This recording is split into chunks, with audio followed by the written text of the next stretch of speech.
안녕하세요. 2025년 8월 22일입니다. 기술주, 투자 좋아하시는 분들이라면 다 아실 이름이죠. 캐시 우드의 ARK 인베스트. 여기서 또 시장이 주목할 만한 움직임이 있었습니다. 네, 특히 그 핀테크 혁신 ETF ARKF 중심으로 좀 눈에 띄는 매매가 있었어요. 그래서 오늘은 ARK가 최근에 뭘 사고 팔았는지, 구체적으로는 로빈후드나 쇼피파이 같은 건 왜 좀 덜어냈고, 또 인텔리아 테라퓨틱스, 페이저 듀티 이런 회사들은 왜 담았는지 그 배경하고 의미를 한번 깊이 파헤쳐 보려고 합니다. ARK가 지금 어딜 보고 있는지 이걸 알면 여러분 투자에도 좀 중요한 힌트가 될 수 있지 않을까 싶네요. 자, 그럼 바로 한번 시작해 볼까요? 우선 ARK가 비중을 좀 줄인 종목들 그거부터 보죠. 대표적인 게 역시 핀테크 ETF, ARKF인데요. 여기서 로빈후드 주식을 한 14만 9,104주 팔았습니다. 당시 종가가 한 $106 그쯤 됐으니까 뭐 대략 한 $158만 그 정도 규모네요. 근데 이 시점이 좀 그래요. 로빈후드가 영국에서 디제스트라고 인공지능 기반으로 주식 분석해주는 도구, 이걸 새로 출시한다고 발표한 바로 다음이었거든요. 보통 이런 거 나오면 호재잖아요. 근데 ARK는 팔았단 말이죠. 그리고 또 하나, 최근에 로빈후드 CFO, 최고 재무책임자가 자기 회사 주식을 꽤 많이 팔았어요. 한 $1,100만 넘게. 네, 이런 소식도 있었는데 딱 이 두 가지 사건 사이에서 ARK가 매도를 결정했다는 거. 이게 좀 흥미롭습니다. 네, 바로 그 지점이 핵심인 것 같아요. 그러니까 긍정적인 신기술 발표가 있었는데 팔았다. 그리고 또 내부자인 CFO가 주식을 대량으로 매각했다. 이 두 개를 좀 연결해서 봐야 합니다. 단순히 뭐 신기술 하나만 보고 투자 이렇게 하는 게 아니라 여러 신호들을 종합적으로 본다는 거죠. ARK는. 어쩌면 ARK는 그 다이제스트라는 AI 도구, 이거의 성공 가능성, 이것보다는 CFO가 주식을 판 거, 이 내보자 신호에 좀 더 무게를 둔 걸 수도 있어요. 물론 뭐 AI 도구가 길게 보면 좋을 수도 있겠지만 단기적으로는 성과가 좀 불확실하고 또 내부적으로도 지금 주가가 좀 높다, 이런 인식이 있을 수 있겠다, 뭐 이런 판단 아래서 일단 위험 관리, 네, 그런 차원에서 비중을 줄인 걸로 해석할 수 있습니다. 뭐랄까, 좀 지켜보자, 근데 당장은 위험을 줄이는 게 맞겠다, 이런 신호를 읽히네요. 그러니까 기술 자체만 보는 게 아니라 그 내부자 움직임 같은 다른 시장 신호까지 같이 고려해서 내린 결정이다. 이런 말씀이시군요.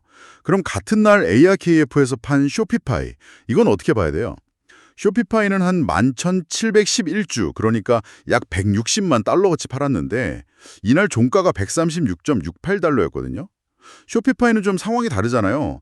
얼마 전에 2분기 실적 발표했는데 매출이 작년보다 31%나 늘었고 시장 예상치도 크게 넘었다고 했고요. 뭐 글로벌 성장세도 좋다고 하고 이렇게 잘 나가는 주식을 판 이유는 뭘까요?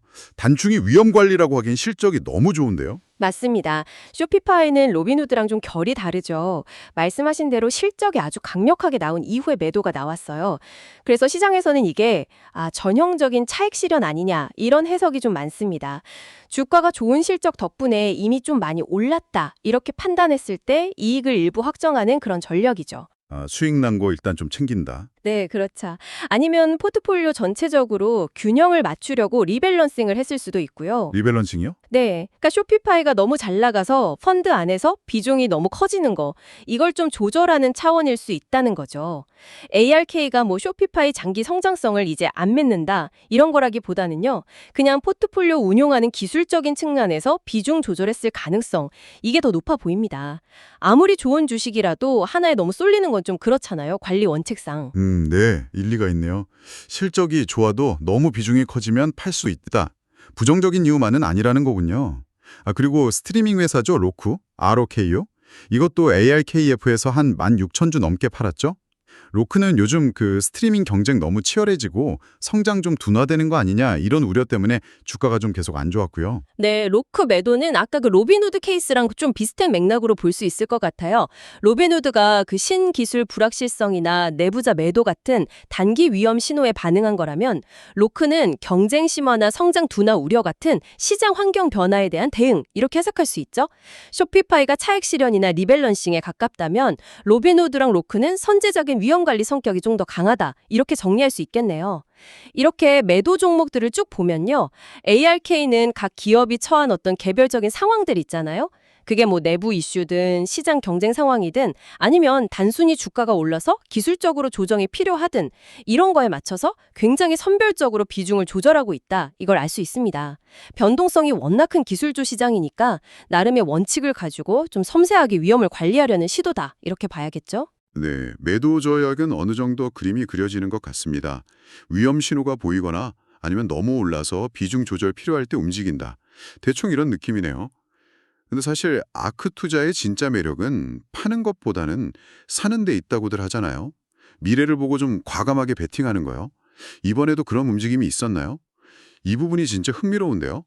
그럼요. 아크가 단순히 위험만 피하는 그런 소극적인 투자자였다면 지금 같은 명성은 없었겠죠. 이번에도 미래정장 잠재력이 아주 큰 분야, 여기에 과감하게 투자하는 모습이 보입니다.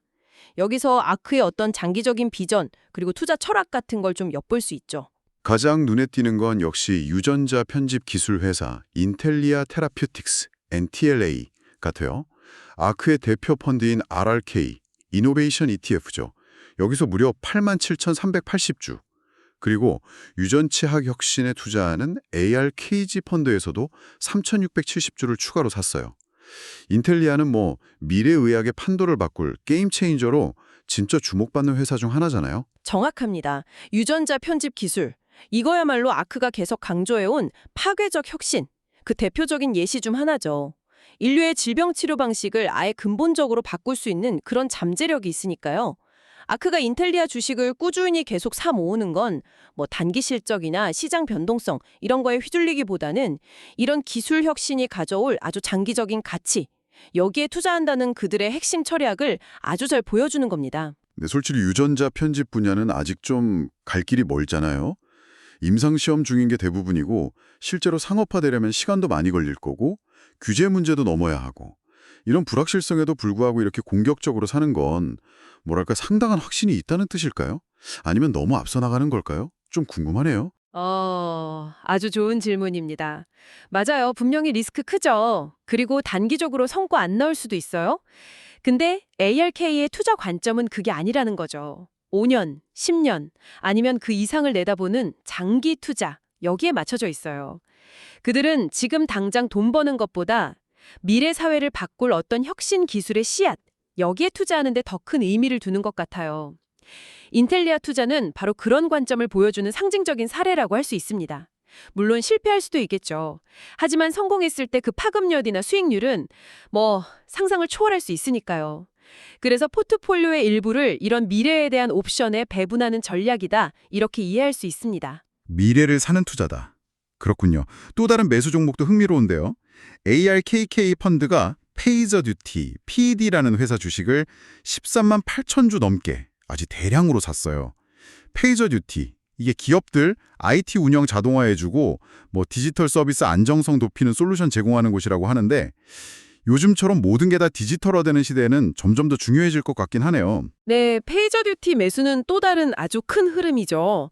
바로 디지털 전환, 여기에 대한 투자라고 볼 수 있습니다. 기업들이 이제 클라우드 다 도입하고 고객들한테는 24시간 끊김없는 디지털 서비스를 제공해야 한다는 압박이 점점 커지잖아요. 그러다 보니까 이 보이지 않는 곳에서 시스템을 안정적으로 운영하고 또 문제 생겼을 때 빨리 대응하는 능력, 이 중요성이 정말 엄청나게 커지고 있습니다. 페이저듀티는 바로 이런 기업들의 디지털 신경망 같은 걸 관리하고 안정화시키는 역할을 하는 거죠. 우리가 쓰는 화려한 앱, 그 뒤에서 묵묵히 돌아가는 아주 필수적인 인프라다, 이렇게 볼 수 있어요. 비유하자면 예전에 금광시대에 청바지나 곡괭이 팔았던 회사들처럼요. 디지털 시대의 핵심 인프라를 제공하는 기업에 투자하는 전략, 소위 곡괭이와 삽 전략이라고 하죠. 그러니까 사용자들이 직접 쓰는 서비스 자체보다는 그 서비스들이 잘 돌아가게 뒤에서 받쳐주는 기반 기술에 투자한다, 이런 거군요. 어떻게 보면 그 변동성 큰 앱 서비스들보다는 좀 더 꾸준하고 안정적인 수요가 있을 수도 있겠네요. 네, 그런 측면이 분명히 있습니다. 특정 앱이나 서비스가 잘 되고 안 되고 이거랑은 좀 별개로 디지털 인프라 자체에 대한 수요는 계속 늘어날 가능성이 높으니까요. ARK는 이런 구조적인 성장에 베팅하고 있는 거죠. 자, 그럼 지금까지 쭉 살펴본 매도랑 매수 움직임, 이걸 다 종합해보면 ARK의 클 그림 혹은 뭐 전략적인 방향성 이런 게 어떻게 보이나요? 언뜻 보면 잘 나가는 쇼피파이는 팔면서 아직 수익도 못 내는 인텔리아는 사고 좀 모순적으로 보일 수도 있을 것 같거든요. 모순적이라기보다는 IRK 특유의 그 선택과 집중 전략이 좀 더 뚜렷해졌다. 이렇게 보는 게 맞을 것 같습니다. 이번 거래 내역을 통해서 IRK가 포트폴리오를 어떻게 관리하고 또 미래를 어떻게 준비하는지 여기에 대한 몇 가지 좀 중요한 단서를 얻을 수 있어요. 첫째는 단기적인 위험 신호가 보이거나 아니면 밸류에이션 부담이 좀 느껴지는 종목들, 아까 말한 로빈후드, roku, 쇼피파이 같은 거요. 이런 거에 대해서는 과감하게 비중을 줄여서 이익을 실현하든가 위험을 관리한다는 거죠. 시장 변화에 상당히 민첩하게 대응하는 모습입니다. 둘째는 동시에 그들이 장기적으로 봤을 때 야, 이거 세상을 바꿀 거다라고 믿는 파괴적 혁신 분야. 예를 들면 유전자 편집의 인텔리아나 디지털 인프라의 페이저 듀티 같은 거요. 이런 분야에 대해서는 단기적인 변동성에 막 흔들리지 않고 오히려 투자를 집중하면서 비중을 계속 늘려나간다는 겁니다. 그리고 IRK는 현재의 안정성이랑 미래의 성장성 이 사이에서 계속 균형을 잡으려고 하는 거죠.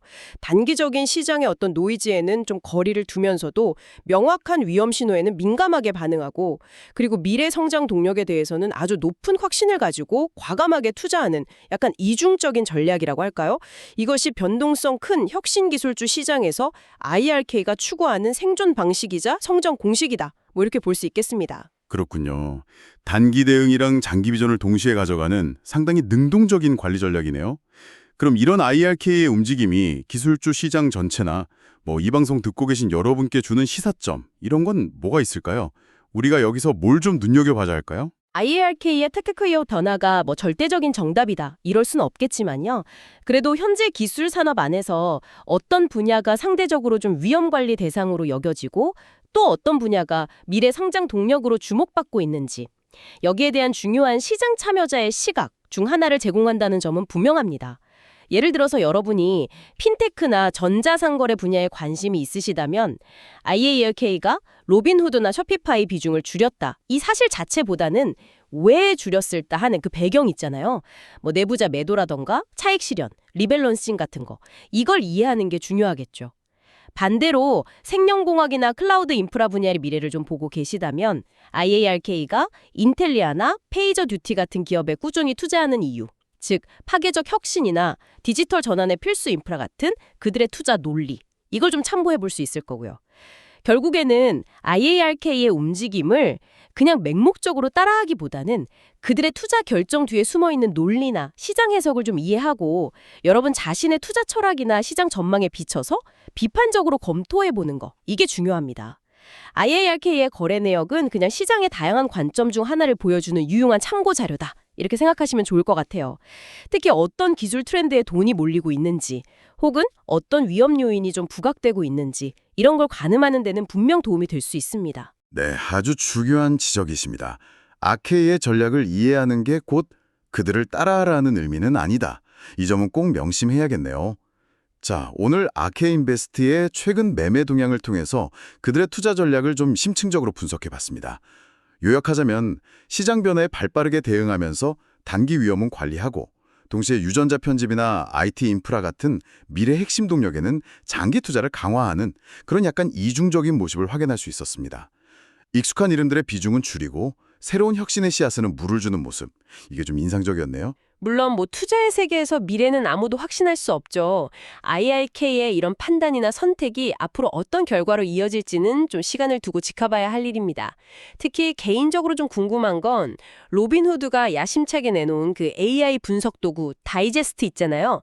이게 정말 시장 판도를 바꿀 만한 혁신이 될지 아니면 IRK가 내부자 매도 신호 보고 매도한 결정이 결과적으로 옳았던 걸로 판명될지 그 단기적인 시장 신호랑 장기적인 기술 잠재력 사이의 줄다리기 이게 좀 흥미롭게 펼쳐질 것 같아요. 더 나아가서 생각해볼 질문은 이거인 것 같습니다. 이번 거래에서 드러난 IRK의 관심사, 그러니까 유전자 편집이나 IT 운영 자동화 말고 그들의 다음 베팅은 과연 어떤 혁신 기술이나 기업을 향하게 될까요? 그들의 움직임 하나하나가 미래 기술 트렌드나 투자 지형도를 예측해 볼 수 있는 중요한 단서가 될 수 있다는 점에서 앞으로도 IRK의 행보를 좀 주목해 볼 필요가 있겠습니다. 여러분이라면 다음 혁신의 파도 어디서 올 거라고 예측하시나요? 오늘 저희가 준비한 이야기는 여기까지입니다. 끊임없이 진화하는 기술과 투자의 세계. 다음번에도 흥미로운 주제로 여러분과 함께 깊이 탐구해 나가겠습니다.